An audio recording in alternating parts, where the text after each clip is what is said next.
Well, we've got sunshine and blue skies today, but just before anyone goes getting too optimistic that summer might be around the corner, we've also got some pretty strong winds coming from the north to cool us down a bit and bring us back to earth with a bump. Anyway, here's the latest on my BSA A65 Thunderbolt. A lot of people will realise that I've been fighting a persistent misfire and losing of the right cylinder after a short while after it starts misfiring, and I'm pretty sure that I've finally got that sorted now. Obviously I took the cylinder head off even in the end, and found that there was a little bit of oil getting across from the pushrod tunnels into the right hand cylinder past the gasket, and it appeared to be getting on the spark plug. Anyway, I think I've sorted that out, and so far so good. It's run consistently and covered reasonable distances without repeating the fault, so I think we might be out of the woods with that one. And actually, just to sort of back that theory up, I wanted to go out on this machine yesterday and I ended up having to use another one because while I was getting my stuff together that I wanted to carry with me, I inadvertently put the ignition keys down somewhere. I must have got distracted by something and then I forgot where I put them. And ever since I bought this bike, it's got two keys. They were both on the same key ring. So I tried the keys from my Trident and various other things. Nothing would go in there and work it. So I just had to jump on the Enfield Green Laner, go and do my errand. Anyway, eventually I came back and had another look and I did find the keys. So the first thing I did was separate them. So I've got two keys, both on separate fobs now. So if anyone else is doing the same sort of thing as I did, separate those keys and put them in different places. Otherwise you might find you're going nowhere. But I took that as a sort of omen that perhaps the bike was fixed, and the forces, whatever they are, that want to mess about with me had to come up with something else to stop me using it and make my give my keys a cloak of invisibility for a little while. But that's all sorted, and I've also fitted a new horn to it, and I've shared pictures of what I did on Facebook, but here it is, and there's been quite a bit of interest in it actually. It's an old klaxon 6-volt horn. Now I've always been led to believe that a 6-volt horn you can put 12 volts through it without frying it.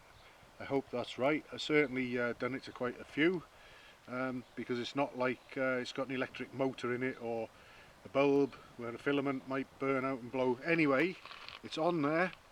It's probably it's got a lot more substantial bracket on it than the one that fell off it, which we'll come to that now. Here's what's left of the bracket that was on the frame. I can almost bend that between fingers and thumb, and it just broke off. Real cheap, nasty, shoddy crap that is.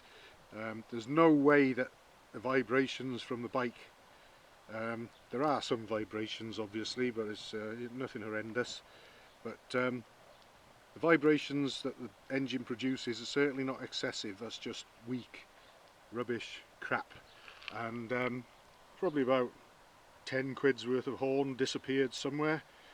Maybe it walloped one of the cars we overtook, I'm not quite sure, but anyway, it's gone.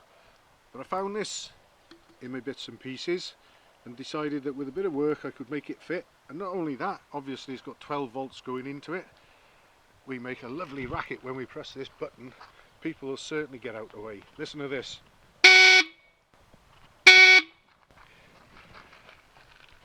There's nobody really, apart from anybody that will be completely deaf, that might not hear that, but even they might feel the vibrations and the tremors from it. Anyway, so we're going to be heard if we need to press that button. I've also attended to a small oil leak from the rocker cover. I fitted a new gasket and well sealed it on one side to the cylinder head side, so I'm hoping that that small but rather messy and irritating leak might have gone as well.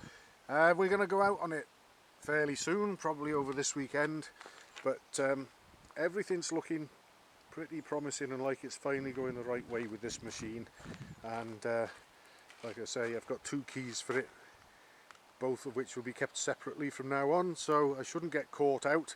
But the other day I went to the filling station on this machine just to top up the petrol, and it was one of those days where everything seemed to be going right.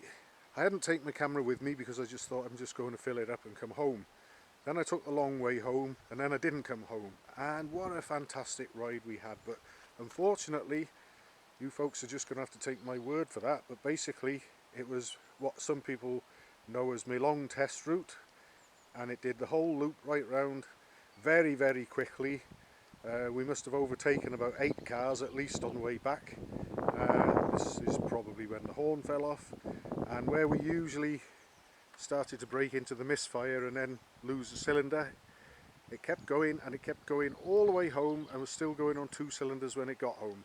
And I've since taken the spark plug out of the right hand side, and that looks a perfect colour and nice and dry as well. So fingers crossed we'll get a nice trip on this one in fairly soon, possibly up the Black Mountain, all being well, and especially if the skies stay blue and the sun keeps shining, that'll be a brilliant bonus.